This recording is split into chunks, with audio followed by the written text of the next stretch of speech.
ফেসবুকে যারা উল্টাপাল্টা কথা ছড়ান আমার নামে, বাস্তবতা বুঝে ছড়াবেন। কি ঝড় গেছে আমার এই ছোট জীবনের ওপর, আপনি টের পাচ্ছেন।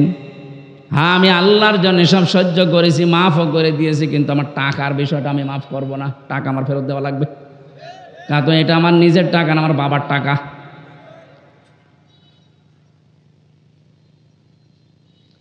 নামের হিড়িক যারা চালিয়েছিলেন এতদিন, কি হচ্ছে আপনাদের নাম এখন? কি হয়েছে ওই জায়গাগুলোর নাম দেখেন। প্রত্যেকটা জায়গা থেকে জনগণ ওই সাইনবোর্ড লাগিয়ে টাঙিয়ে ফেলে দিয়ে জেলার নাম লিখে দিচ্ছে। কুষ্টিয়ায় ওখানে একটা বানিয়েছিল ব্রিজ, নাম দিয়েছিল, এখন জনগণ ওইটা উল্টিয়ে লিখে দিয়েছে কুষ্টিয়া ব্রিজ। কি হলো আপনার এই নাম দিয়ে? এই নামের হিড়িক যেন সামনে আর কেউ পরিবর্তন করার হিড়িক তৈরি না করেন, তাহলে আপনার 5 বছরের পরে নামটা কিন্তু পরিত্যক্ত হয়ে যাবে। কোরআনে কারিমে আল্লাহ জানে খবিয়াতান দিয়েছেন, আমি উজাড় করে দেব, পরিত্যক্ত বানিয়ে দেব। বলেন নাউজুবিল্লাহ।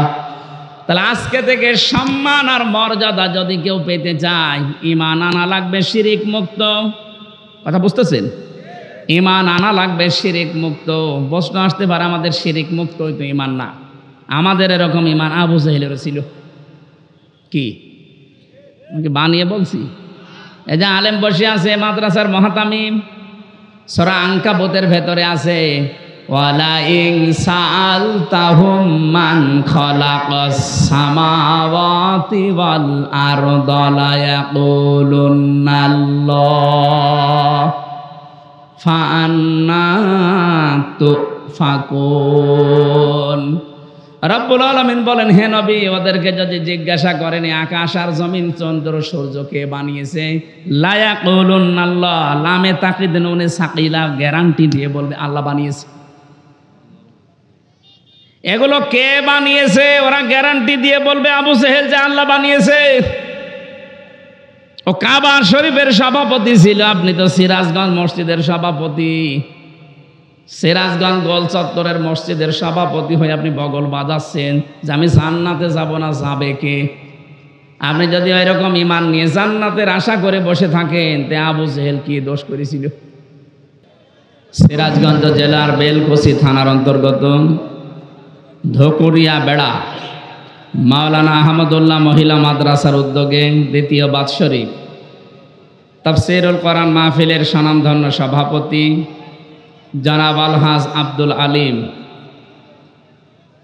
সহসভাপতি জনাব আবু সাইদ সরকার, প্রধান অতিথি জনাব আমিরুল ইসলাম খান আলিম, বিশেষ অতিথি আলহাজ সত্তার আব্দুস সালাম ফকির, প্রধান মেহমান আলহাজ শেখ আব্দুস সালাম, বিশেষ মেহমান মাওলানা মুফতি আনোয়ারুল্লাহ কাসেমি, আতালাল্লাহু উমরাহু ওয়া বারাকাল্লাহু ফি হায়াতি। বলেন আমিন।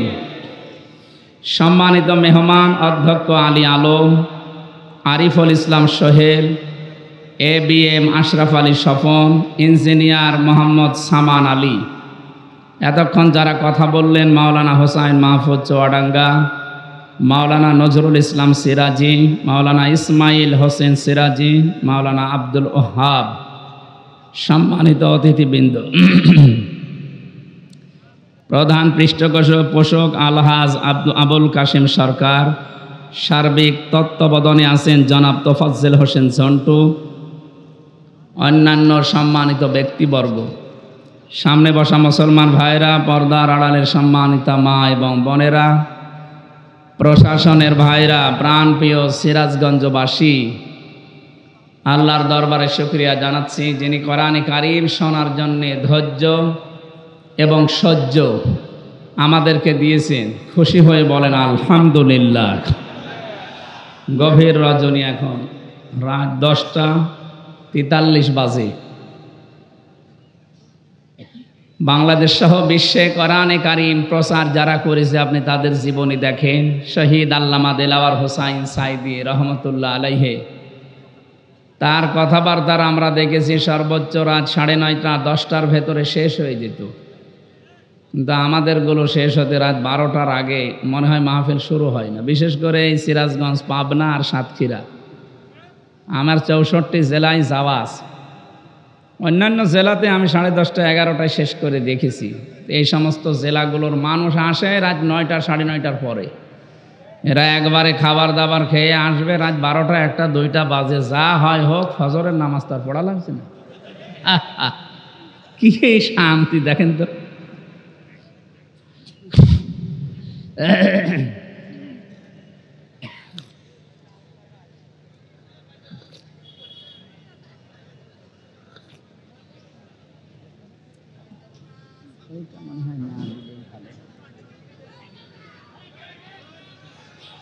এই এভাবে থাকবে ভাই, কিছু করার নেই। কেন সে মাগরিব পরের থেকে কিছু বলেননি? বলছে কি বলা বলেছেন? এখন আর কিছু করা যাবে না, যেভাবে এভাবে শুনবেন। সকালে ইন্টারনেট থেকে নামিয়ে ভালো করে চেহারা দেখে নেবেন। এখন শোনেন কি বলতে চাই। পৃথিবীতে মানুষের সম্মান মর্যাদা বাড়ে কিসে অনেকে জানে না। কোরআনে কারিমে আল্লাহ জানিয়েছেন, ওয়ালিল্লাহিল ইজ্জাতু ওয়া লিরাসূলিহি ওয়া লিল মুমিনিনা ওয়ালাকিন্নাল মুনাফিকিনা লা ইয়ালামুন। এই পৃথিবীতে সম্মান আর মর্যাদা এটা আমি আল্লাহর জন্য, আমার রাসূলের জন্য, আর তোমাদের ভেতরে যারা ঈমান আনার পরে মুমিন হয়েছে তাদের জন্য। কিন্তু মুনাফিক যারা, এটা তারা জানে না। ওরা মনে করে সম্মান আর মর্যাদা জোর জবরদস্তি দখলের ভেতরে। এই জন্য 15.5 বছরে বহু চেষ্টা চালিয়েছিল সম্মান পেতে। সম্মান তো পায়নি, মানুষ কুকুরের মতো ঘৃণা করে। কয়েকদিন আগে আমি মৌলভীবাজার থেকে আসছিলাম, মাহফিল পাবো না এজন্য বলছে হুজুর হেলিকপ্টারে চলেন। ওরা আসার সময় ব্রাহ্মণবাড়িয়া যখন পার হচ্ছিলাম, এই তাল গাছ নারিকেল গাছের উপর দিয়ে একেবারে নিচ দিয়ে যাচ্ছিলাম। নিচের মানুষগুলো যা হাঁটা চলা করছে দেখা যাচ্ছে। পাইলট সাহেবকে বললাম, ভাই এই যে হুক আছে, হেলিকপ্টারের যে হুক আছে, কি টান দিলে খুলে পড়ে যাবো? ভাই এখানে হাত দেওয়া যাবে না, হাত দিলে কিন্তু পড়ে যাবে। মনে মনে ভাবলাম, আল্লাহ 5 তারিখে যে 2 বোন একসাথে চলে গেল হেলিকপ্টারে, একটু খুলে যেতে পারল না। যদি একটু খুলে যেত, আর আমাদের বাংলাদেশের এরিয়ার ভেতরে যদি পড়ে যেত, তাহলে খেলা দেখতাম। শহীদ প্রেসিডেন্ট জিয়াউর রহমান, ওনার স্ত্রী একজন বিধবা বেগম খালেদা জিয়া, তার একটা ছেলে মারা গেছে, একটা ছেলে আছে বাইরে। সে প্রায় কতদিন জেলখানায় আবদ্ধ। এরকম কঠিন পরিস্থিতিতে তার স্বামীর বাড়ি থেকে তাকে যেদিন উৎখাত করে, যেভাবে কাঁদছিল, এই কাদা দেখে সারা পৃথিবীর মানুষ যারা বাংলা ভাষা বোঝে, চোখের পানি তারাও কেঁদেছে। যে একজন মানুষ শুধু আনন্দ করেছে যে না ঠিকই আছে। কে কথা বলে না কেন? আমার মনে মনে হচ্ছিল যদি ওই দিন সত্যি হেলিকপ্টারের একটু হুকটা খুলে আল্লাহ যদি ফেলে দিত, তো অনেকে হাতের যে কিছু আছে এটা মিটাত, যে যেমনি দিয়ে পারে একটু ভর্তা করে দিত, তখন বুঝতো ঠেলা কারে বলে। এটা বিধবা মেয়ে লোককে আপনি বাড়ি ছাড়া করলেন, এর গজব মনে হয় আল্লাহ লাগিয়েছে যে আপনাকে দেশ ছাড়া করে দিয়েছে। মাত্র এই 4 মাসের ভেতরে 2 জন স্বৈরাচার দুনিয়া থেকে, তার দেশ থেকে বিদায় নিল চরম অপমানিত হয়ে। কিছুদিন আগে বিদায় নিয়েছিল উনি, আর গতকালকে বিদায় নিয়েছে আর একজন ওনার ভাইরা ভাই। সবই স্বৈর শাসক। এই জন্য স্বৈরাচার যারা, তারা যেন শিক্ষা নেয় যে জোর করে সম্মান পাওয়া যায় না। কথা বলেন না কেন? বহু চেষ্টা চালায়নি, ইউনিয়ন থেকে শুরু করে সংসদ পর্যন্ত প্রত্যেক জায়গায় শিকড় গেড়ে দিয়েছিল নিজেদের লোক নিয়ে, না তাও হয়নি। আল্লাহ পাক বলেন, ফাতিল কাবুয়ুতুহুম খাবিয়াতাম বিমা যালামু। হে নবী, আপনি এই ঘরগুলো একটু দেখেন, এই সেই ঘরগুলো, এই সেই ঘরগুলো খাবিয়াতান, আমি জনশূন্য করে দিয়েছি, পরিত্যক্ত বানিয়ে দিয়েছি। ওজাড় গৃহ বানিয়ে দিয়েছি বিমা জলামো, তাদের জুলুমের কারণে। এই আয়াতটা যে কত বাস্তব তার প্রমাণ 2024 সালের 5 আগস্টের বিকাল আসতে আসতে আল্লাহ দেখিয়েছে। আপনি শুধু বাংলাদেশের দিকে তাকান, 630টা থানা আছে এই দেশে। কত? 630টা থানার যেখানে যেখানে জালেমদের বাড়ি ঘর ছিল, আপনি দেখেছেন খাবিয়াতাম বিমা জলামু, এদের জুলুমের কারণে আল্লাহ পুরা বাড়িকে পরিত্যক্ত করে দিয়েছেন। কুষ্টিয়ায় আমার হানিফের বাড়ি, আপনি এখন যে দেখবেন আর বাড়ি নেই, পায়খানার প্যান পর্যন্ত মানুষ খুলে নিয়ে চলে গেছে। ওটা এখন জাতীয় টয়লেট হয়ে গেছে। কথা বলছেন এখন? 5 দিন আগের পেপারে দেখলাম ওই যে ঢাকার যে বাড়িটা এত অহংকার করতো, যেটা নিয়ে যেখানে অনেকে আবেগে যে চুমা খেত, ওই বাড়িটা এখন দলবদ্ধ হয়ে মানুষ টয়লেট করছে। 4-5 জনের ছবি দেওয়া দেখলাম পেপারে, এদিকে একজন, ওদিকে একজন, ওদিকে একজন, ওদিকে একজন, মেশিন লাগিয়ে শুরু করিস। মনে হচ্ছে জামাতবদ্ধ পোশাক চলছে। এর কারণ আছে, কারণ নেই কেন? একবারে 4-5 জন যাচ্ছে। এবার আসেন কারণ আমি দেখাচ্ছি।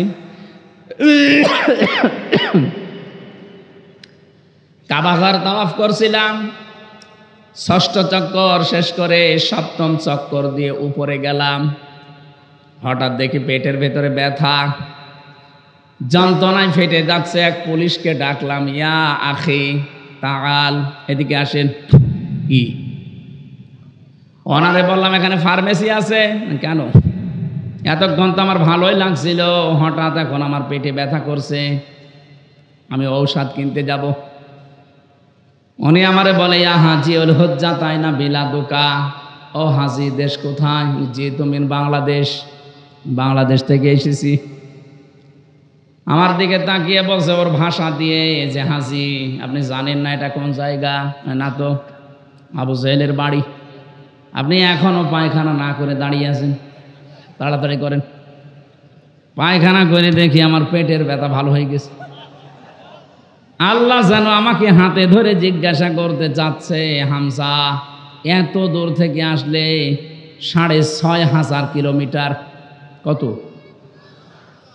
6,500 কিলোমিটার দূর থেকে আসলে এত কষ্ট করে আর ওই শয়তানের বাড়ি পায়খানা না করে চলে যাবা, তাড়াতাড়ি করো। সত্যি এ কাজ করে দেখছি আমার পেটের ব্যথা ভালো। আমার তো মনে হচ্ছে জালেমদের বাড়ি ঘর আল্লাহ খাবিয়াতান বানিয়ে দিয়েছে মানুষের প্রসাব পায়খানার জন্যে। ঠিক পর্যন্ত না, এর পরেরটা শোনেন। ইন্না ফি যালিকা লায়াতাল লিকাউমিন ইয়ালামুন। এখানে আলেম যারা আছে লামে তাকিদ আছে। ইন্না ফি যালিকা লাআয়াতান, আল্লাহ বলেন অবশ্যই এর ভেতরে শিক্ষা আছে। লিকাউমিন ইয়ালামুন, যারা জ্ঞানী মানুষ তাদের জন্যে। প্রধান অতিথি, বিশেষ অতিথি, সভাপতি, দেখেন সব জ্ঞানী মানুষ। সামনে যারা আছেন আমি বিশ্বাস করছি আপনাদের জ্ঞান আছে। আয়াতের শিক্ষাটা তো জ্ঞানী মানুষ নেবে নাকি? কি এটা? আল্লাহ জেলা আয়াতান দিলেন, ইন্না ফি যালিকা, এর ভেতরে শিক্ষা আছে। কি সেই শিক্ষা? 15.5 বছরে এত বড় গভীর শিখর আল্লাহ যদি উপড়ে ফেলতে পারে, এদের বাড়ি ঘর যদি জোড়াজগৃহ বানিয়ে দিতে পারে, জনশূন্য করে দিতে পারে, ভবিষ্যতে যারা চেয়ারে বসবে এরাও যদি জালেম হয় তাদেরকেও আল্লাহ জনশূন্য করে দেবে। এইটা শিক্ষা। আমি জানি এই শিক্ষা অনেকে তো নেবেই না, আরো মনে করবো ওইরকম বলেই থাকে। যেদিন নিজের ঘাড়ে পড়বে সেদিন টের পাবে। আমার মনে হয় এটা নষ্ট না করে খেয়ে ফেলে, এটা নষ্ট হয়ে যাবে। হ্যাঁ, অপচয় না করে শেষ করে ফেলেন। সিরাজগঞ্জবাসী তাহলে সম্মান মর্যাদা ইজ্জত কোথায় আছে এটা আমাদেরকে আল্লাহ জানিয়েছেন সূরা মুজাদালা 11 নম্বর আয়াতের মাঝের অংশে আছে, ইয়ারফাইল্লাহুল্লাযীনা আমানু মিনকুম ওয়াল্লাযীনা উতুল ইলমা দারাজাত ইলা আখির আয়াত। না, কণ্ঠটা সমস্যা করছে।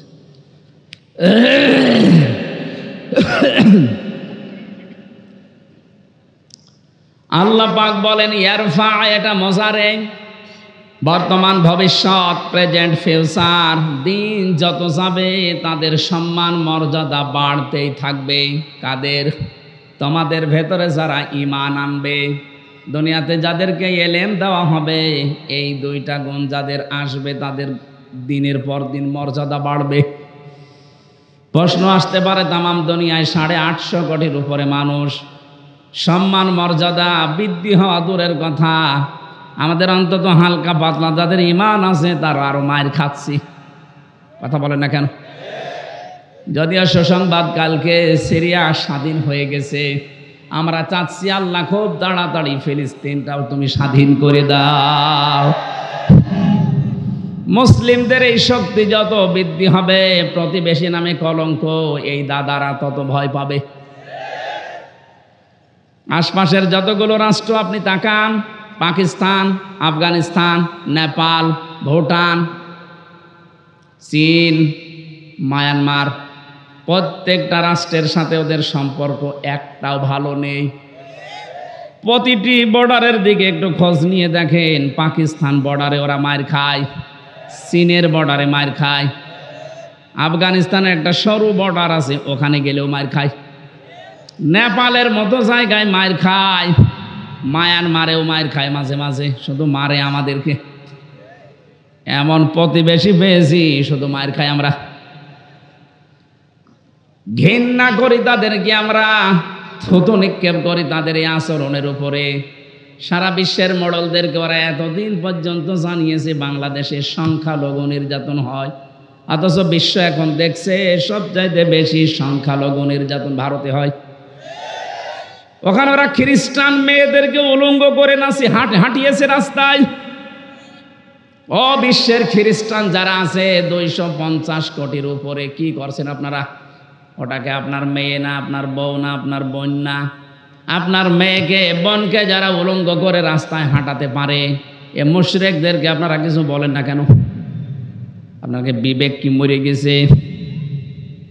আমরা নাই পারি না তাই কিছু করি না, আপনারা তো অন্তত পারার জায়গায় আছেন। মসজিদগুলো যখন ভেঙে ভেঙে ভুয়া ধোয়া তুলে, কি বললাম? ভুয়া ধোয়া তুলে মসজিদগুলো ওরা ভেঙে ভেঙে মন্দির বানাচ্ছে। আজমির শরীফের নিচে নাকি ওদের মন্দির ছিল 1000 বছর আগে। আমরা যদি এখন তোলে যে ঢাকার স্বামীবাগের ইসকন মন্দির 500 বছর আগে এখানে মসজিদ ছিল, কেমন লাগবে আপনার? বলেন। ওদেশে আপনারা সংখ্যা গুরু, এজন্য সংখ্যালঘু মুসলমানদের ওপর অত্যাচার করেন। আমাদের ইসলামে যদি সত্যি ওই রকম কিছু থাকতো, এদেশে 4 ভাগ মাত্র হিন্দু আছে, একটারও এখানে থাকতে দিতেন না। আপনারা ধোয়া তুলবেন, এই জন্য আগস্টের 5 তারিখের পর থেকে দেশের জনগণ নিজেদের দায়িত্ব নিয়ে মন্দির পর্যন্ত পাহারা দিয়েছে। বাংলাদেশ জামাত ইসলামের শ্রদ্ধাভাজন আমির ডাক্তার শফিকুর রহমান, উনি ওই দিনই ঘোষণা দিয়েছে, বাংলাদেশে মসজিদ যেমন পাহারা দেওয়া লাগে না, মন্দিরও পাহারা দেওয়া লাগবে না। এই জন্যে কেউ যেন বিশৃঙ্খলা তৈরি করে বিশ্বের মান দরবারে আমাদেরকে কলঙ্কিত করতে না পারে যে আমরা সংখ্যালঘু নির্যাতন করি। বলেন, পাহারা দেন।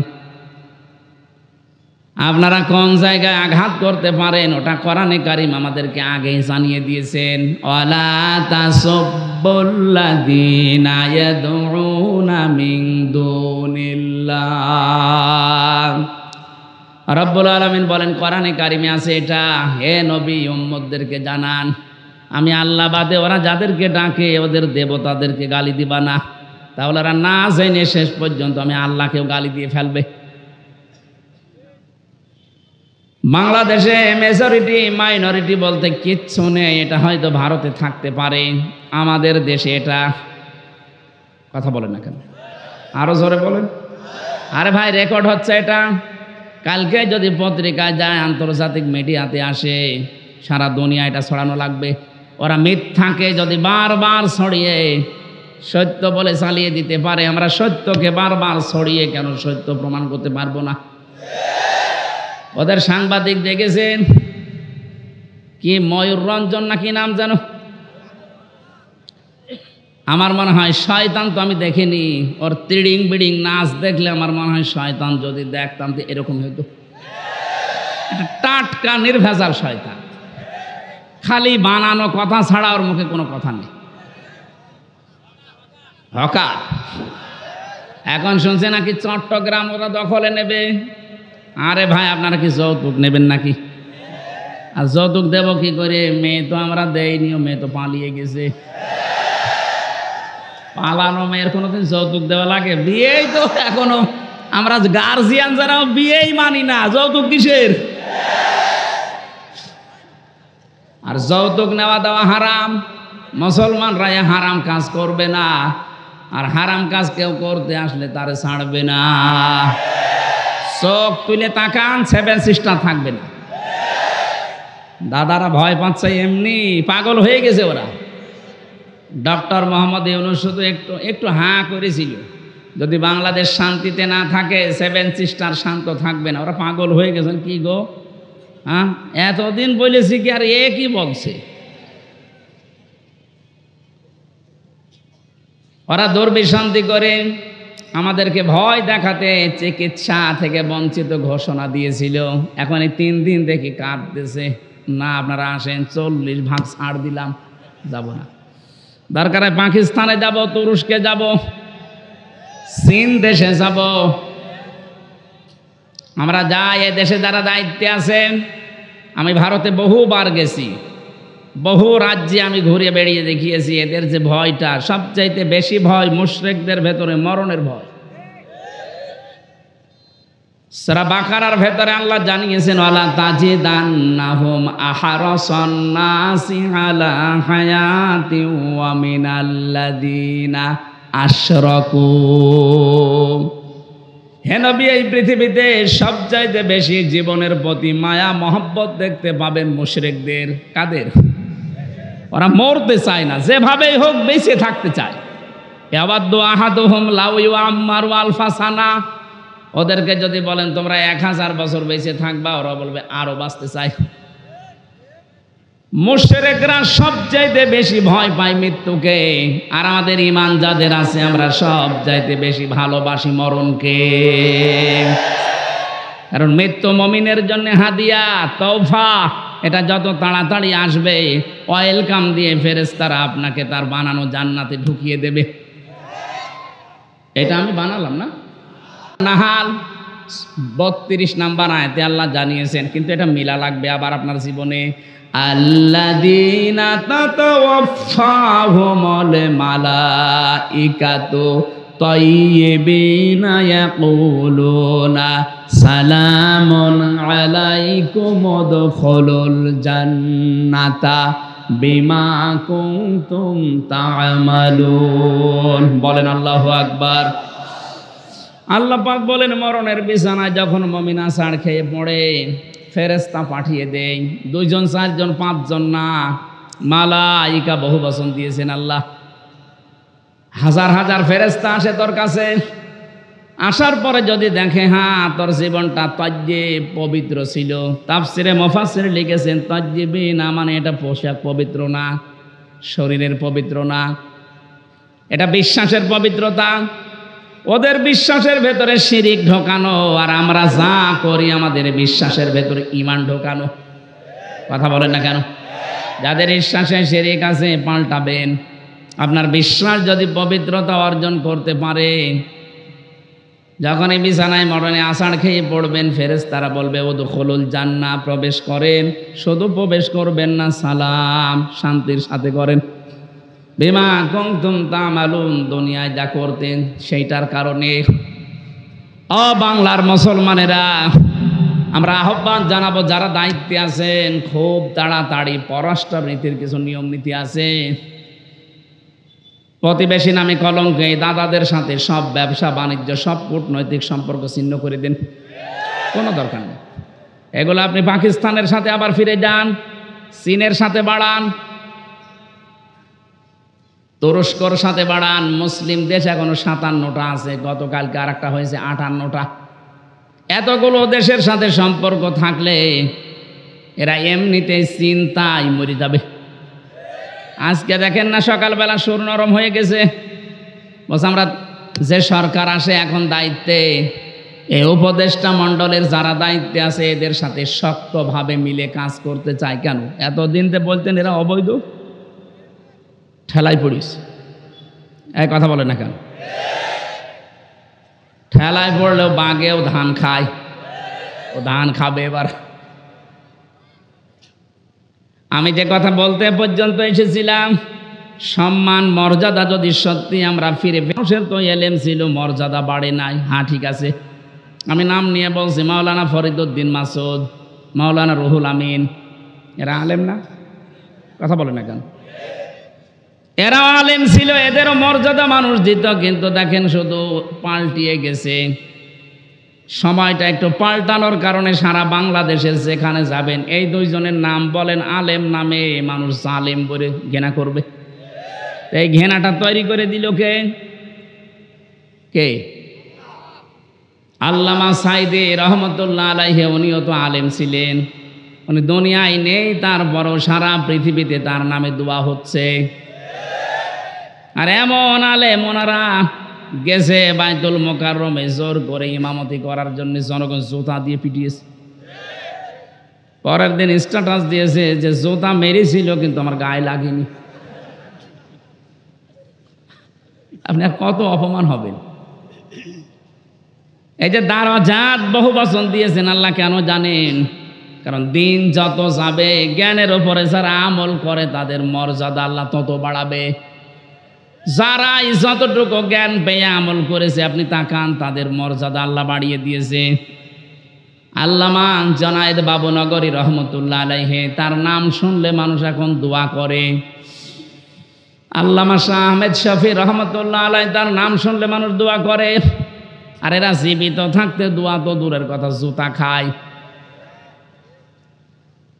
এই জন্য জ্ঞান অনুযায়ী আপনাকে কাজ করা লাগবে। জ্ঞানের বাইরে যদি কাজ করেন, হ্যাঁ হয়তো ভয়ে অথবা বিভিন্ন স্বার্থের কারণে মানুষ আপনাকে সম্মান দেবে, কিন্তু দিন যত যাবে আপনাকে আল্লাহ পচাবে। কথা বলেন না কেন?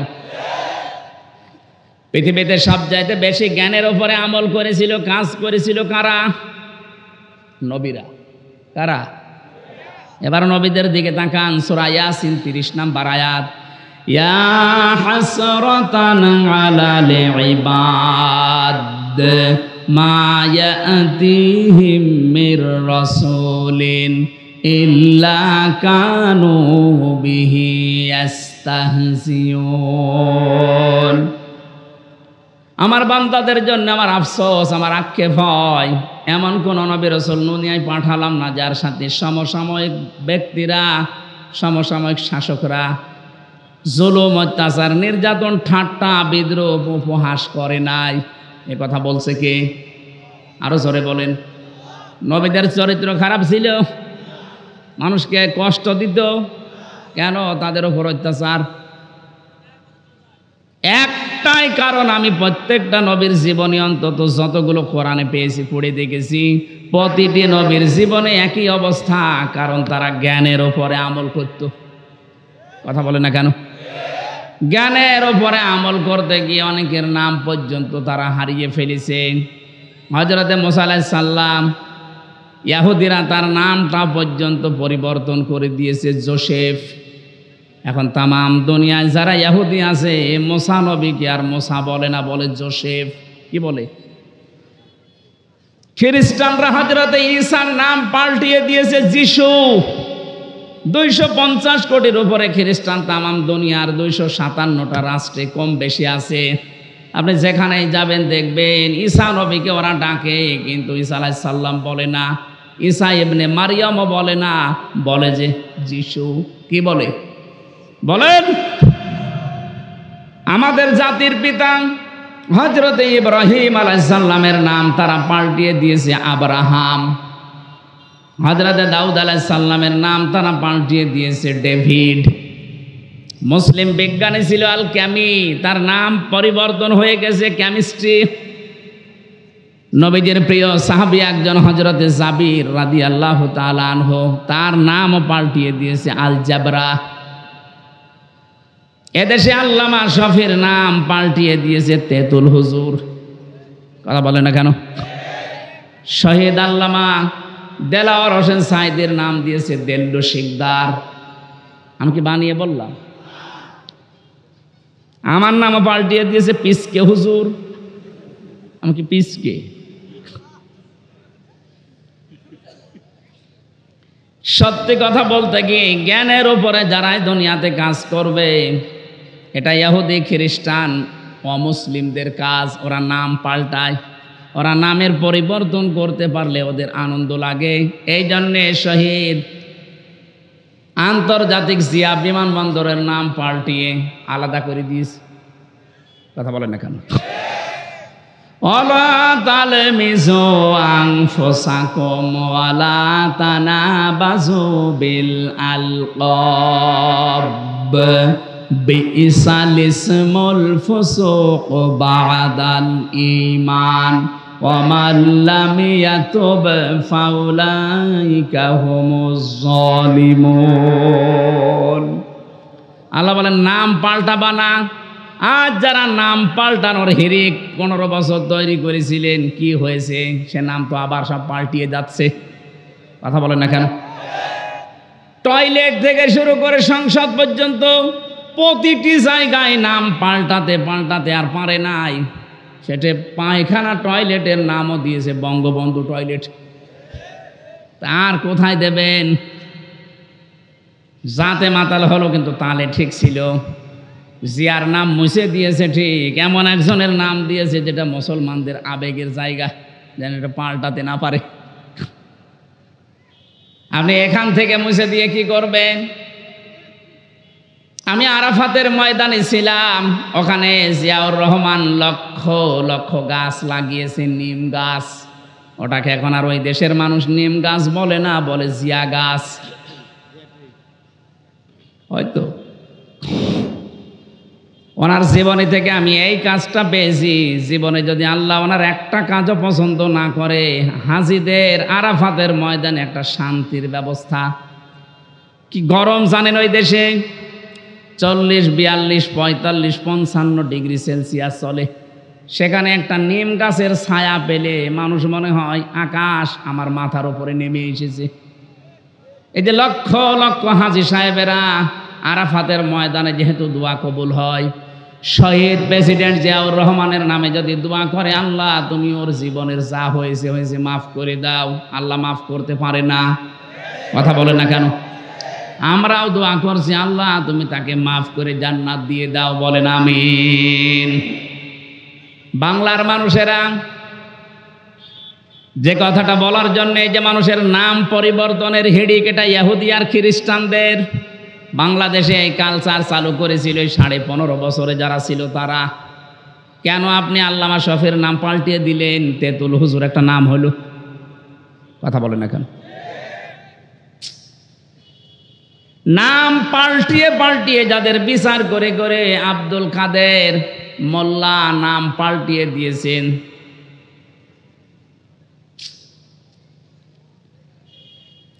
যেই ময়দানে দাঁড়িয়ে বিচার করেছিলেন ওই ময়দান আবার রেডি হয়ে গেছে। এতদিন যাদের বিচার করেছেন সোনা সাক্ষীর উপরে, এখন আপনার গণহত্যার জন্য বিচার হবে দেখা সাক্ষীতে। পৃথিবীতে যারা গণহত্যার সাথে জড়িত, আমি তাদের জীবনী পড়ে দেখেছি। এত ঘৃণিত করে আল্লাহ দুনিয়ায় তাদেরকে রেখেছে। হিটলার, চেঙ্গিস খান, এ কথা বলছেন না কেন? ওরা যদি গণহত্যার সাথে জড়িত হওয়ার কারণে ওদের আল্লাহ ঘৃণিত করে দেয়, নিন্দিত করে দেয়, এখন কি কেউ হিটলার ছেলের নাম রাখে?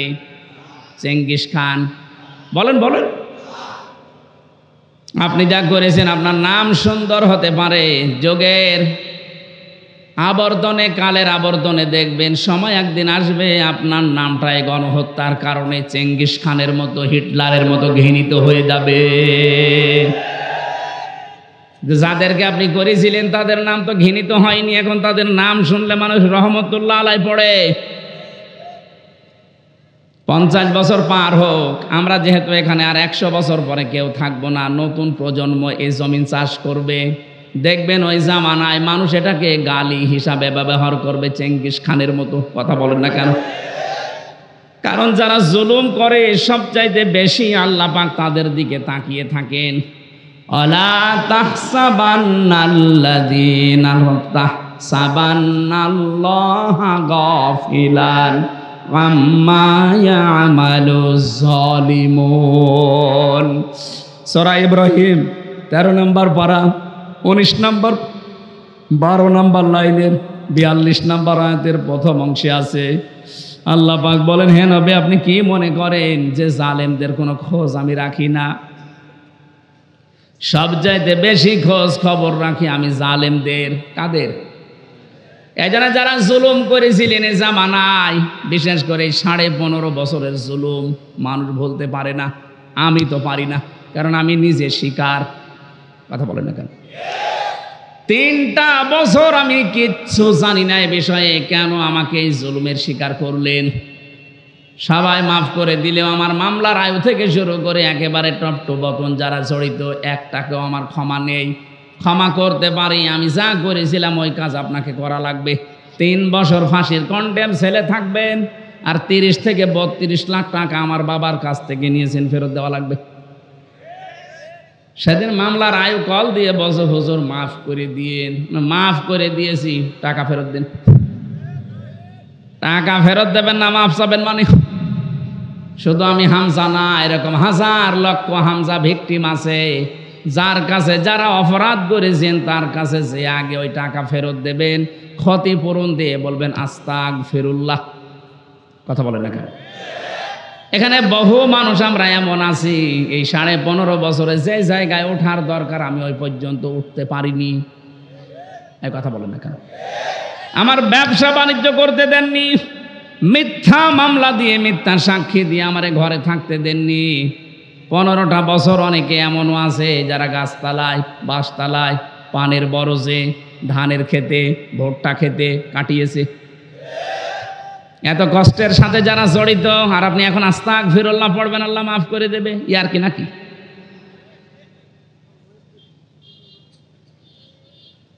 আমি শুধু শিক্ষা নেওয়ার জন্য 2-1টা জায়গায় এগুলো বলেছি যে আমাকে এই কষ্টটা দেওয়া হয়েছিল রিমান্ডে, মাটির নিচে নিয়ে, জেলখানার কন্ডেম ছেলে ফাঁসির। অনেক শয়তান এখন শুনছে, বলছে হ্যাঁ জেল খেটেছে তাই কি এ কথা বলা লাগবে? শয়তান তোমারে যদি 10 দিন টাঙিয়ে রাখতো তখন বুঝতে। কত অসহায় থাকে ওখানে মানুষ জানেন আপনি? কি করেছেন ইসলামের জন্য, আপনার কি অবদান আছে বলেন তো দেখি? কেউ 8 বছর, কেউ 10 বছর, কেউ 14 বছর পড়ে আছে দুনিয়ায়, কেউ জানে না কি কষ্ট স্বীকার করেছে এক একটা মানুষ। একটা দিন যায় মনে হচ্ছে 2 বছরের সমান। কেউ নেই আপনার আশপাশে, 24 ঘন্টা এতটুকু জায়গায় তালা মারা বসে থাকবেন, কতটুকু সময় পারবেন বলেন? ফখরুল ভাইয়ের কথা শুনছিলাম, উনি আমার কন্ডেম ছেলে, আমার ছেলে ছিল। আচ্ছা হামজা তোমার সাথে কি করেছে আমি জানি না, আমার পায়ের ভেতর দিয়ে হাত দিয়েছে। সামনে যে লোহার ব্যারিকেড দেওয়া ছিল ছোট ছোট, ওর সাথে হাত লাগিয়ে তালা লাগিয়ে দিয়েছে। আরে ভাই 2-5 মিনিট পরে খুলে দে না, বছরের পর বছর 1.5-2 মিনিট সময় দিল টয়লেট করার জন্যে। সকালে কয়েকটা পচা ছোলা দিয়েছে, তো পচা, পারলে খান না পারলে ফেলে দেন। দুপুরে 1 মুঠ ভাত দিয়েছে, তা মনে হচ্ছে মাখিয়ে দিয়েছে। কয়দিন আপনি পারবেন, কয় সপ্তাহ পারবেন? 8 বছর, 10 বছর, 14 বছরের লোক পেয়েছি আমি। এত বড় বড় নখ হয়ে গেছে, ওরা দেওয়ালের সাথে খুশিয়ে খুশিয়ে এভাবে লিখে রেখেছে ভাঙা ভাঙা অক্ষরে যে ভাই যদি কেউ বাইরে যেতে পারেন এই নাম্বারটা একটু জানাবেন যে আমি বেশি আছি। এখনো পর্যন্ত অনেকে জালেমের সাফাই গায়ের বলে কি হয়েছে যে ওনার পালানো লাগলো। কি হয়েছে? আপনার সাথে তো হয়নি, আপনি টের পাবেন না। এই লোকটারে জিজ্ঞাসা করেন। যাদের সাথে হয়েছে তারা যদি বলে যে আমি মাফ করে দিলাম, আমার কোনো দায় নেই, কিন্তু আমারটা হবে না, আমার টাকা ফেরত দেওয়া লাগবে। আর আমার মতো 3 বছর ফাঁসির কন্ডেম ছেলে বিনা কারণে পড়ে থাকা লাগবে, তাও যোগাযোগ বিচ্ছিন্ন হয়ে। এমনি দুঃখে বলছি না, আমার ছোট মেয়েটা আজ পর্যন্ত আমার কাছে আসে না, ও আমার চেনেও না। কি করেছিলাম আমি? তার আমি 7 মাস রেখে গেছি, এখন তার বয়স 4.5 বছর। ও মনে করে এরকম হামসার মতো বহু হুজুর আমাদের বাড়িতে দেখা করতে আসে, এ মনে হয় ওরকমই একটা হুজুর। যেদিন আমি জেল থেকে বাড়িতে আসলাম, নিচে এসে আমার বলছে, হুজুর চলেন আমাদের বাড়িতে চলেন। আমি যে ওর বাবা, ও জানে না, মনে করছে আর একটা হুজুর।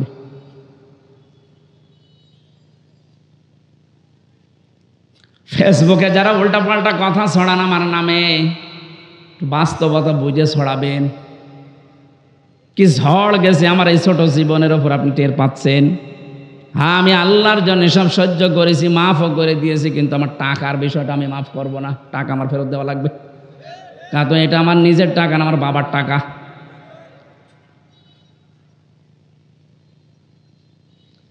নামের হিড়িক যারা চালিয়েছিলেন এতদিন, কি হচ্ছে আপনাদের নাম এখন? কি হয়েছে ওই জায়গাগুলোর নাম দেখেন। প্রত্যেকটা জায়গা থেকে জনগণ ওই সাইনবোর্ড লাগিয়ে টাঙিয়ে ফেলে দিয়ে জেলার নাম লিখে দিচ্ছে। কুষ্টিয়ায় ওখানে একটা বানিয়েছিল ব্রিজ, নাম দিয়েছিল, এখন জনগণ ওইটা উল্টিয়ে লিখে দিয়েছে কুষ্টিয়া ব্রিজ। কি হলো আপনার এই নাম দিয়ে? এই নামের হিড়িক যেন সামনে আর কেউ পরিবর্তন করার হিড়িক তৈরি না করেন, তাহলে আপনার 5 বছরের পরে নামটা কিন্তু পরিত্যক্ত হয়ে যাবে। কোরআনে কারিমে আল্লাহ জানে খবিয়াতান দিয়েছেন, আমি উজাড় করে দেব, পরিত্যক্ত বানিয়ে দেব। বলেন নাউজুবিল্লাহ। তাহলে আজকে থেকে সম্মান আর মর্যাদা যদি কেউ পেতে চায়, ঈমান আনা লাগবে শিরিক মুক্ত। কথা বুঝতেছেন? ঈমান আনা লাগবে শিরিক মুক্ত। প্রশ্ন আসতে পারে, আমাদের শিরিক মুক্ত হইতো ঈমান না। আমাদের এরকম ঈমান আবু জাহেলের ছিল। কি আমি বানিয়ে বলছি? এই যে আলেম বসে আছে মাদ্রাসার মুহতামিম, সূরা আনকাবুতের ভেতরে আছে, ওয়ালা ইন সাআলতাহুম মান খালাকাস সামাওয়াতি ওয়াল আরদা লা ইয়াকুলুন্নাল্লাহ ফাআন্না তুফাকুন। রব্বুল আলামিন বলেন, হে নবী, ওদেরকে যদি জিজ্ঞাসা করেন আকাশ আর জমিন, চন্দ্র সূর্য কে বানিয়েছে, লা ইয়াকুলুন্নাল্লাহ, লামে তাকিদ নুনে সাকিলা, গ্যারান্টি দিয়ে বলবে আল্লাহ বানিয়েছে। এগুলো কে বানিয়েছে? ওরা গ্যারান্টি দিয়ে বলবে আবু জেহেল যে আল্লাহ বানিয়েছে। ও কাবা শরীফের সভাপতি ছিল, আপনি তো সিরাজগঞ্জ মসজিদের সভাপতি। সিরাজগঞ্জ গোল চত্বরের মসজিদের সভাপতি হয়ে আপনি বগল বাজাচ্ছেন যে আমি জান্নাতে যাব না, যাবে কে? আপনি যদি এরকম ঈমান নিয়ে জান্নাতের আশা করে বসে থাকেন, তে আবু জেহেল কি দোষ করেছিল? ও তো সিরাজগঞ্জের মসজিদের সভাপতি না, ও ছিল কোন মসজিদের? কাবার। এমনকি যেদিন বদরের ময়দানে যাবে, ওই দিন কাবার গিলাফ ধরে কেঁদে কেঁদে বলছিল, কাবার মালিক তুমি আসো, আমি জানি আমি মোহাম্মদের বিরুদ্ধে অস্ত্র নিয়ে যাচ্ছি বদরের ময়দানে, সত্যের পক্ষে যে আছে তাকে তুমি বিজয় দিয়ে দিও। ওর দোয়াও ছাতা কবুল হয়ে গেছে, কারণ ও তো সত্যের পক্ষে ছিল না। সত্যের পক্ষে যিনি ছিলেন আল্লাহ তাকে বিজয় দিয়েছে। কথা বলেন ঠিক কিনা? এই জন্য আমার মূল কথা এই, আমরা যদি সত্যি ঈমান আনতে পারি, ঈমানটা শিরিক মুক্ত হওয়া লাগবে। শিরিক আমি এক কথায় বলছি, আল্লাহ যেটা পারে ওইটা অন্য কেউ পারে, এই কথা বিশ্বাস করার নাম শিরিক। আর শিরিক যে করে সে মুশরিক। বুঝেছেন কিনা বলেন? না বললে আমি আবার রিপিট করব। আল্লাহ যেটা পারে ওইটা অন্য কেউ পারে, বিশ্বাস করার নাম শিরিক। শিরিক যে করে সে মুশরিক। কথা বলেন। আলা লাহুল খালকু ওয়াল আমরু তাবারাকাল্লাহু রাব্বুল আলামিন। আল্লাহ পাক বলেন, সৃষ্টি যার, হুকুম চলবে তার। এটা আমি বানালাম। সূরা আরাফের ভেতরে আছে 54 নম্বর আয়াত। আল্লাহ পাক বলেন সৃষ্টি যার, হুকুম চলবে তার। যেহেতু এ জমিন বানিয়েছে আল্লাহ, এখানে হুকুম চলার কথা কার? সুতরাং এই জমিন আল্লাহর, এখানে যারা আল্লাহর আইন বাদ দিয়ে অন্য আইন দাঁড় করাতে চান তারা শিরিক করছেন।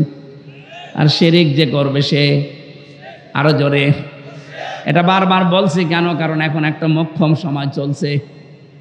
আপনারা জানেন সারা বাংলাদেশ থেকে যে এখন সংবিধান সংস্কারের কাজ চলছে, জানেন না? ৯৬% মুসলমানের সবাই যদি আমরা আওয়াজ ধরি, যারা দায়িত্বে আছেন, সংবিধান এখন হবে এই দেশে মুসলমানের দেশে কোরআন। কারণ সংবিধান নামে একটা সূরা কোরআনে আল্লাহ দিয়েছেন, ফুরকান। ফুরকান মানে সংবিধান, ফুরকান মানে কি? এখানে ৭৪টা আয়াত আছে, ৭৩টা ধারা আছে। মুসলমানের দেশে যদি এই ৭৩টা ধারা দিয়ে সংবিধান তৈরি করা যায়, এই দিয়ে যদি দেশ চালানো যায়, এই দেশটা হয়ে যাবে মিনি জান্নাত। আর আমরা এটাই চাই। এক কথা বলছেন না কেন? এই জন্য আমরা আহ্বান জানাচ্ছি, সংবিধান যখন সংস্কারের কাজ চলছে, পরিবর্ধনের জন্য আলেমদেরকে আপনারা ডাকছেন, একটু কথাটা মেনে নিন। এতদিন তো ৫৩ বছর দেখলেন বিভিন্ন নিয়ম নীতি, এখন একটু এইটা দেখেন না কেন? এই ধারা লাগবে না, শুধুমাত্র এই ৭৩টা ধারা একটু সংযোজন করে দিন। বাকি ধারা একটাও লাগবে না। আমি গ্যারান্টি দিলাম, ৪১ সাল টার্গেট দিয়েছিল, ওরা ৪১ সাল লাগবে না, ৪১ দিনেই বাংলাদেশ রোল মডেল হয়ে যাবে। কারণ চুরি হবে না, ডাকাতি হবে না, জেনা নেই, ধর্ষণ নেই। এই ৭৩টা ধারার ভেতর আল্লাহ সব লুকিয়ে রেখেছেন, শুধু এগুলো প্রয়োগ করা দরকার। কারণ যিনি বানিয়েছেন তিনি জানে যে ওর দুর্বলতা কোথায়। কথা বলেন না কেন? এই জন্য আল্লাহ ঠিক ওইভাবে করে আইনগুলো সেট করেছেন। একটাও নেই, এই জন্য আমরা নিরাপত্তা পাই না, স্বস্তিতে শান্তিতে নিশ্চিন্তে বাস করতে পারি না। অমান দাখালাহু কানা আমিনা। আল্লাহ পাক বলেন কাবার যে চত্বরটা আমি এটা কিন্তু নিরাপত্তা দিয়ে ঢেকে রেখেছি। কাবার যে এলাকাটা এটা নিরাপত্তা দিয়েছে কে? কেন? কারণ এই জায়গায় আল্লাহর বিধান চলে, এখানে কোনো শিরিক নেই। আপনি কাবার এলাকার ভেতরে শিরিক পাবেন না। হ্যাঁ, কাবার বাইরে যান, সেখানে চিন্তায় আছে, মারামারি আছে, ঝগড়াঝাটি আছে, কিন্তু কাবার ভেতরে আমি দেখেছি এটা নিরাপদ জায়গা। আল্লাহ কোরআনে কারিমে সূরা আলে ইমরানের ৯৩ নম্বর আয়াতে জানিয়েছেন, ওয়ামান দাখালাহু কানা আমিনা। এখন আমার প্রশ্ন, বাংলাদেশ কি কাবা শরীফ? ঘুমাচ্ছেন? বলেন বাংলাদেশ কি কাবা শরীফ? কত দূরে এটা? ৬৫০ কিলোমিটার দূরে কাবা থেকে।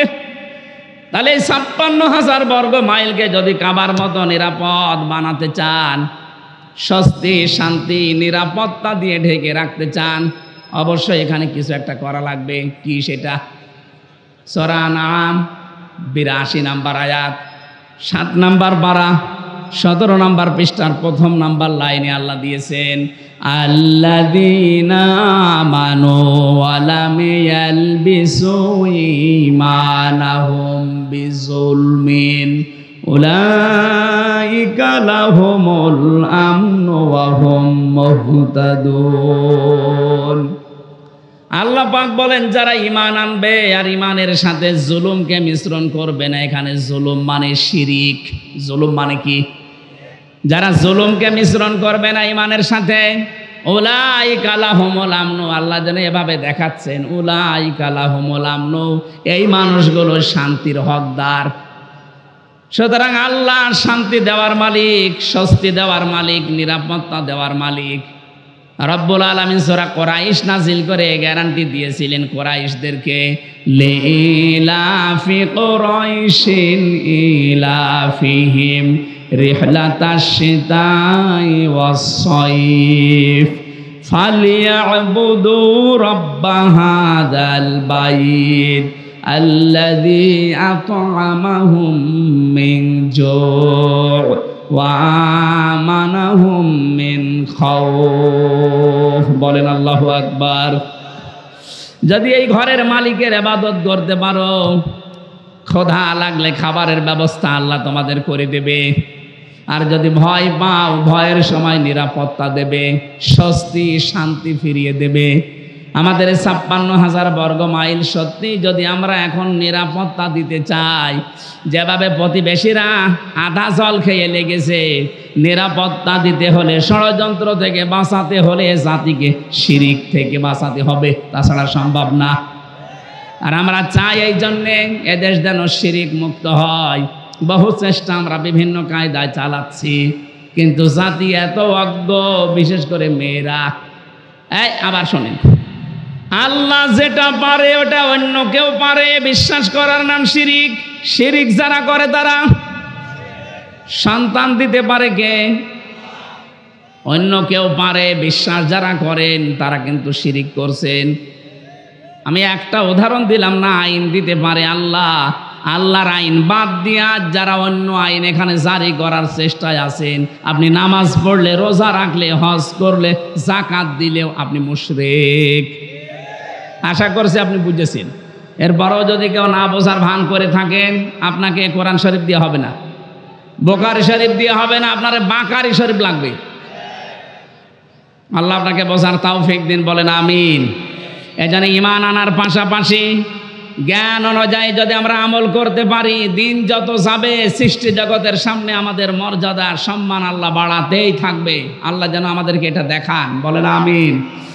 কোরআনে কারিমের সূরা মুতাফফিফিন, এখান থেকে মাত্র ৩-৪টা আয়াত আমরা তেলাওয়াত করেছি তাফসীর আকারে। আপনারা সেই মাগরিব থেকে বসে আছেন তো, আমি দেখতে পাচ্ছি অনেকে ওঠাউঠি করছে, একটা পেশাব পায়খানার ব্যাপার আছে, আবার অনেকের বিড়ির নেশা আছে।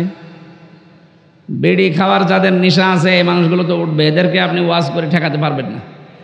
সুতরাং যাদের পেশাব পায়খানা, বিড়ি খাওয়ার খুব নেশা লেগেছে, আপনি খেয়ে আবার চলে আসবেন। একেবারে চলে যেন না, খেয়ে আবার চলে আসবেন। আসবেন তো ইনশাল্লাহ।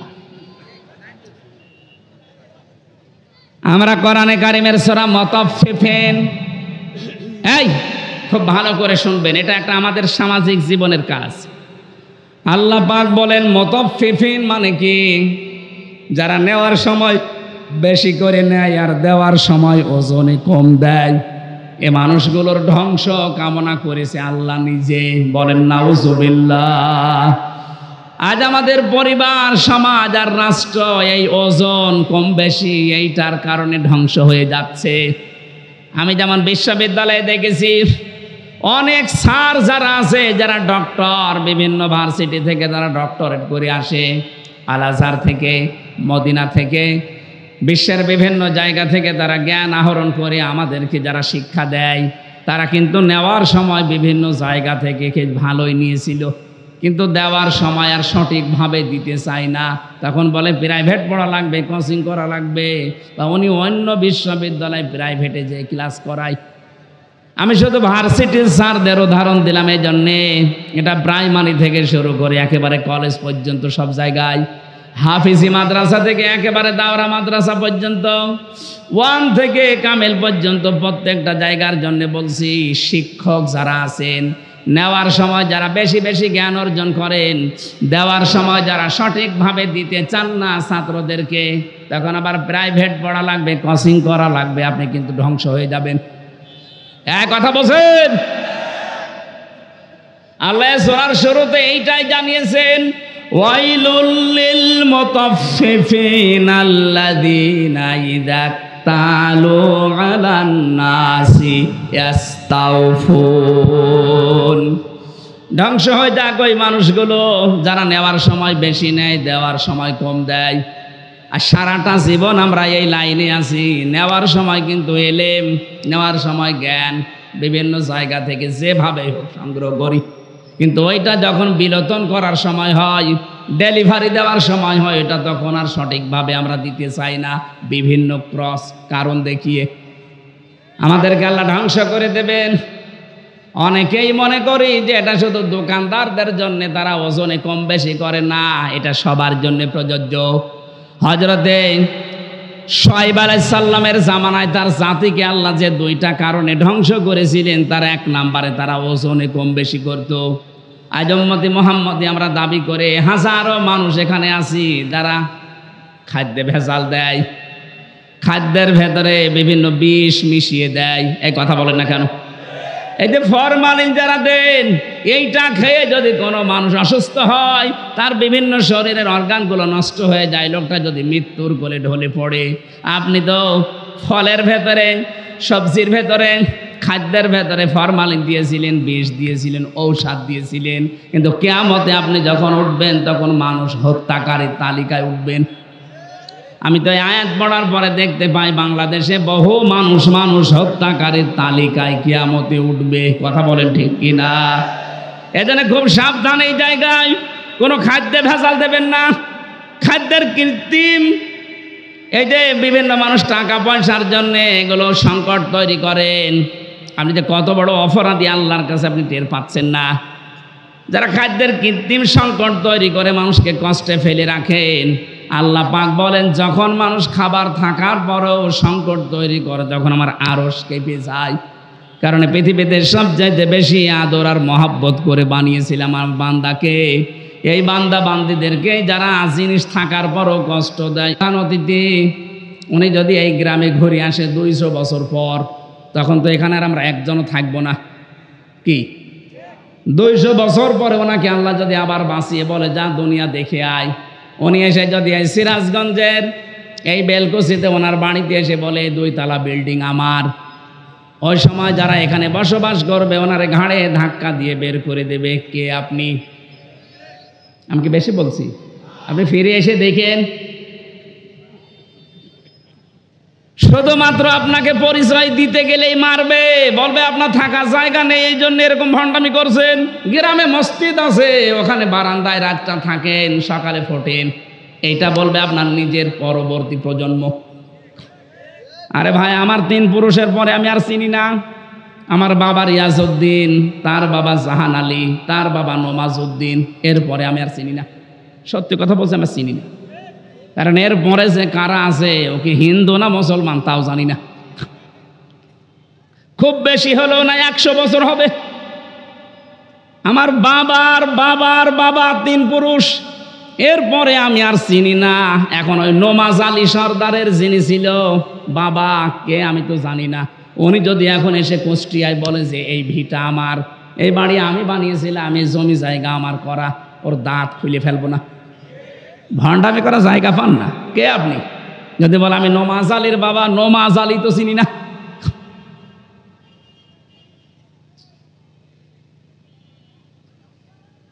দুনিয়ার জীবনটা সত্যিই কিন্তু ধোঁকা। এই জন্য হারাম অবৈধ ইনকামের পথে যারা পা বাড়িয়েছেন আপনি থামেন, নয়তো কিন্তু এইটাই আপনার কাল হয়ে দাঁড়াবে।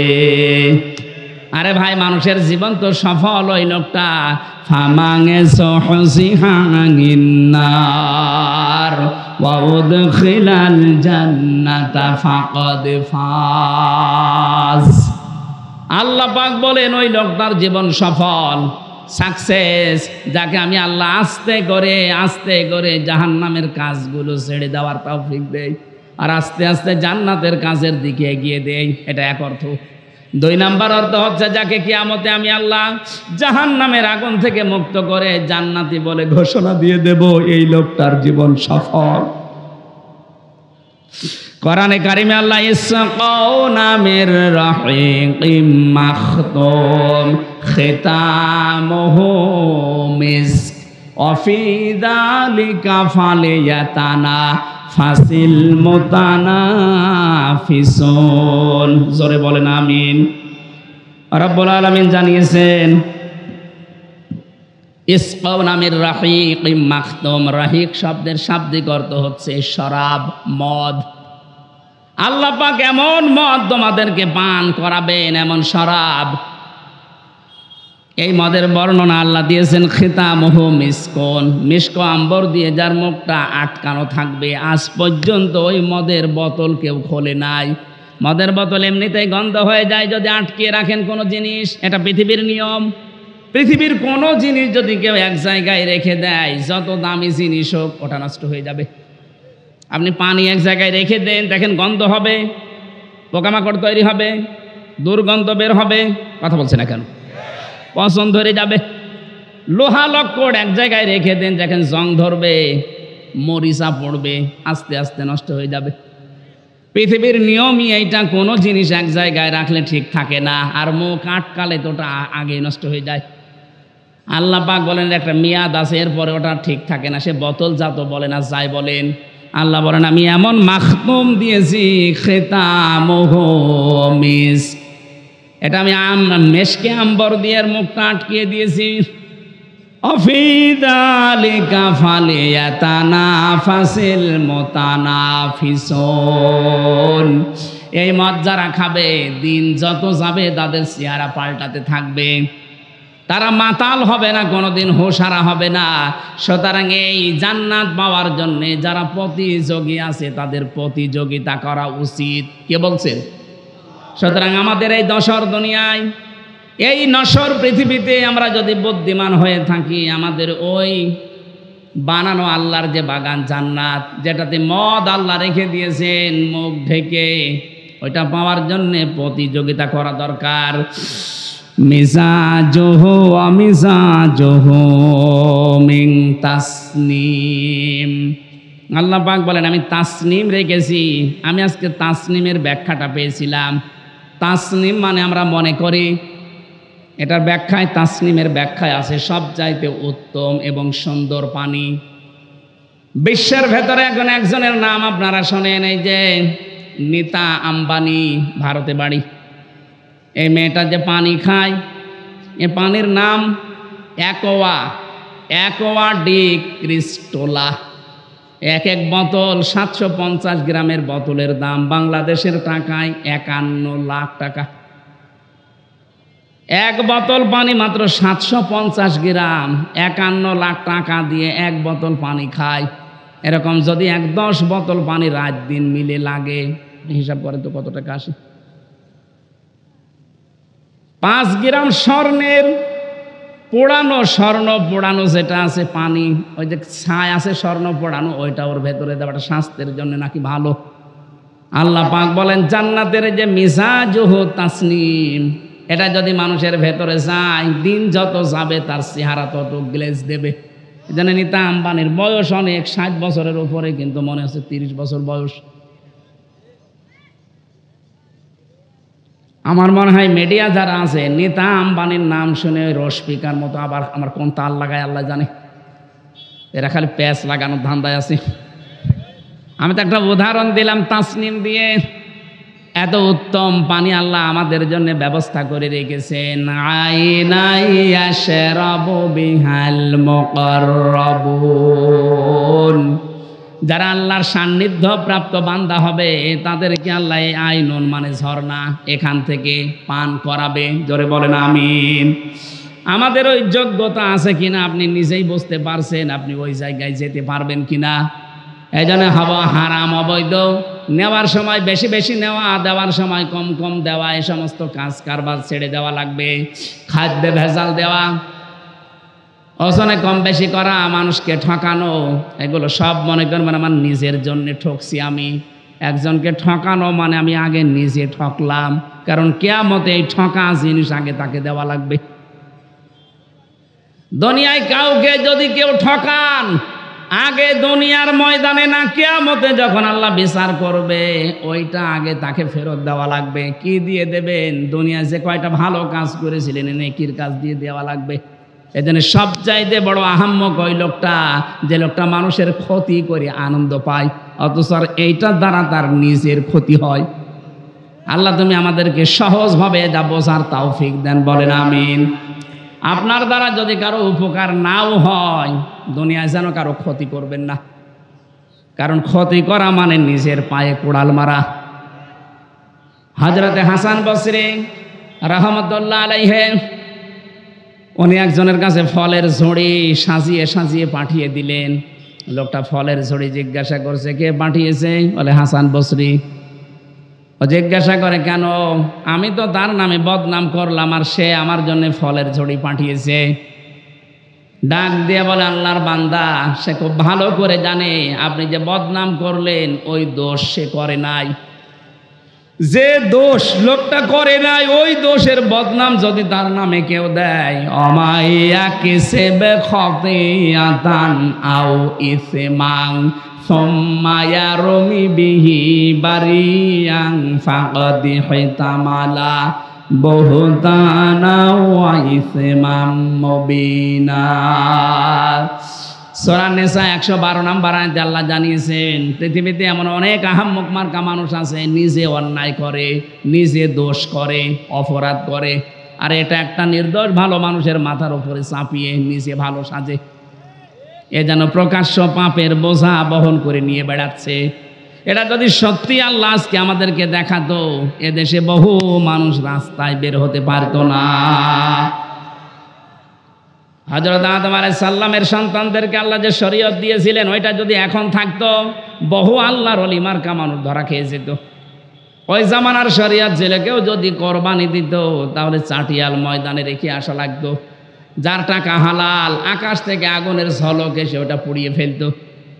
আমার মনে হয় ওই শরীয়ত যদি এখন থাকতো, কত হাসির কোরবানি যে চাটিয়াল ময়দানে পড়ে থাকতো, মানুষ বুঝতো যে সুদের টাকা, ঘুষের টাকা।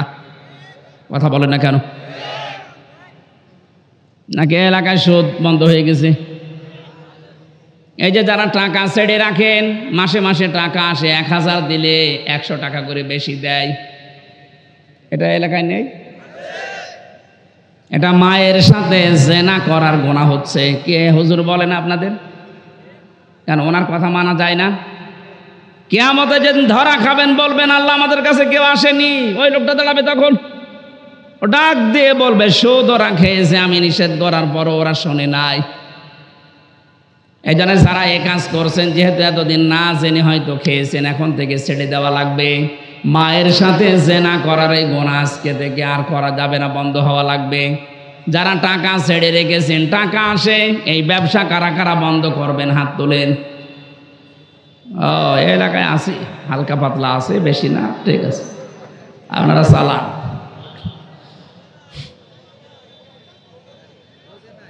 আমাদের যেখানে দৌড়ানোর কথা, প্রতিযোগিতার কথা আল্লাহ জানিয়েছেন, ওই প্রতিযোগিতায় লিপ্ত হওয়া আমাদের এখন সময়ের দাবি।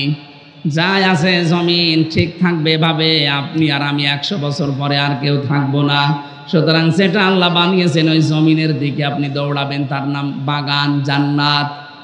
রাব্বুল আলামিন বলেন ওই জান্নাতের দিকে দৌড়াও। ওয়াসারিউ ইলা মাগফিরাতিম মির রাব্বিকুম ওয়া জান্নাতিন আরদুহাস সামাওয়াতু ওয়াল আরদ উইদ্দাত লিল মুত্তাকিন। আল্লাহ আমাদেরকে আয়াতগুলো প্র্যাকটিক্যাল লাইফে মেনে চলার তৌফিক দিন, বলেন আমিন। আমি ছেলে বসে বসে যে কয়টা বই লিখেছিলাম, তার ভেতরে একটা আমার কাছে আছে আজকে এই গাড়িতে, সৃষ্টি জগৎ নিয়ে লেখা। এটা অনেক তথ্য দেওয়া আছে, আপনারা পেয়েছেন কিনা জানি না, যাওয়ার সময় এটা নিয়েছেন। আল্লাহুম্মা আমিন। লা ইলাহা ইল্লা আনতা সুবহানাক ইন্নী কুনতু মিনাজ জালিমিন। রাব্বুল আলামিন কোরআনে কারীম থেকে যেই কয়টা কথাই বলেছি, তুমি আমাদের জীবনে সেট করে দাও। এ মাহফিলের আয়োজন করতে গিয়ে তোমার যে বান্দাগুলো শ্রম দিয়েছে, তুমি তো দেখেছো কে কিভাবে এগিয়ে এসেছে। কোরআনের প্রসারে, কোরআনের প্রসারে, কোরআনের শিক্ষায় যারা এগিয়ে আসে, আল্লাহ তুমি তাদের জীবনের অভাব দূর করে দাও। সম্মানিত সভাপতি আলহাজ আব্দুল আলিম, সহ সভাপতি আবু সাইদ সরকার, আমাদের প্রধান অতিথি আমিরুল ইসলাম খান আলিম, যত অতিথি এখানে এসেছে, আল্লাহ প্রত্যেকের জীবনের অপরাধগুলো মাফ করে দাও। আমাদের অপরাধগুলো তুমি নেকি বানিয়ে দাও।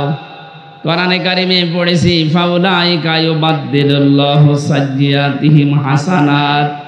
কোন মানুষ যদি তাওবা করে ভালো কাজ করার সিদ্ধান্ত নেয়, তাদের জীবনের খারাপ কাজগুলো পাল্টিয়ে তুমি নাকি নেকি বানিয়ে দাও। কোরআনের এই ময়দানে আজকে যারা এসেছি, আল্লাহ তুমি আমাদের সাইয়্যাতগুলো হাসানাত দিয়ে বদলায়া দাও। মা বোন যারা এসেছে, এদেরকে খাদিজার মতো, আয়েশার মতো বানিয়ে দাও। পর্দা ফরজ আল্লাহ এটা বুঝে এদেরকে থাকার তৌফিক দাও। স্বামী সংসারে যাদের অশান্তি আছে, আল্লাহ তুমি শান্তি দাও। রব্বানা হাব লানা মিন আজওয়াজিনা ওয়া যুররিয়াতিনা কুররাতা আয়ুনি ওয়াজআলনা লিল মুত্তাকিনা ইমামা। সারা জীবন অপরাধ করে জীবনটা নষ্ট করে ফেলেছি আল্লাহ। গভীর রজনী, এখন প্রায় 12টা বাজে। তুমি রাত 12টার পরেই তো প্রথম আসমানে এসে ডাকতে থাকো, কার অপরাধ আছে আমার কাছে ক্ষমা চা। আমরা সত্যিই অপরাধী, আমরা ক্ষমা চাচ্ছি, গোপনে না প্রকাশ্যে ওপেন ভাবে আমরা নিজেরা স্বীকৃতি দিচ্ছি, আল্লাহ আমরা অপরাধী। মেহেরবানি করে তুমি আজকে আমাদেরকে মাফ করে নিষ্পাপ বানিয়ে দাও। আল্লাহুম্মা গফিরলি ওয়ারহামনি ওয়াহদিনি ওয়াফিনি ওয়ারযুকনি ইয়া রাব্বাল আলামিন। এলাকায় মাটির নিচে যারাই ঘুমিয়ে আছে কবরগুলো জান্নাত বানিয়ে দাও। যে বাড়িতে এসে বসেছিলাম ও বাড়ির উপরে তোমার রহমত নাজিল করো। আল্লাহ তাআলা, আমি সহ যারা অসুস্থ আছি, এই 3টা বছর জেলখানায় আমি অসুস্থ হয়ে পড়েছি, মেহেরবানি করে তুমি আমাদেরকে শেফায়ে কামেলা আজেলা দিয়ে দাও। আল্লাহুম্মা রব্বিরহামহুমা কামা রব্বায়ানি সাগীরা। আল্লাহ তাআলা শহীদ প্রেসিডেন্ট জিয়াউর রহমানের নামে দোয়া চেয়েছি, কবরে তাকে তুমি মাফ করে জান্নাত দিয়ে দাও। তার শত সন্তানটা দুনিয়া থেকে বিদায় নিয়েছে, আমার আরাফাত ভাইকে তুমি মাফ করে দাও। জনাব তারেক রহমান, আল্লাহ তাআলা দেশের সন্তান মায়ের বুকে তুমি আবার ফিরিয়ে দাও। যত মানুষ এই দেশের জন্য জীবন দিল, ছাত্র ভাই এবং বোনেরা, শাহাদতের উচ্চ মর্যাদা মাকাম তাদেরকে দান করো আল্লাহ। একটা স্বাধীন দেশ আমাদেরকে যারা উপহার দিতে গিয়ে তাদের পা হারিয়েছে, হাত হারিয়েছে, চোখ হারিয়েছে, আল্লাহ তুমি জিন্দা শহীদ হিসাবে তাদেরকেও কবুল করো। এ পরিবারে সমাজে তারা বোঝা হয়ে আছে, আল্লাহ তুমি তাদের বোঝাগুলো দূর করে দাও। মরণ কার কখন আসে জানি না, আজরাইল আসার সঙ্গে সঙ্গে যেন পড়ি লা ইলাহা ইল্লাল্লাহু মুহাম্মাদুর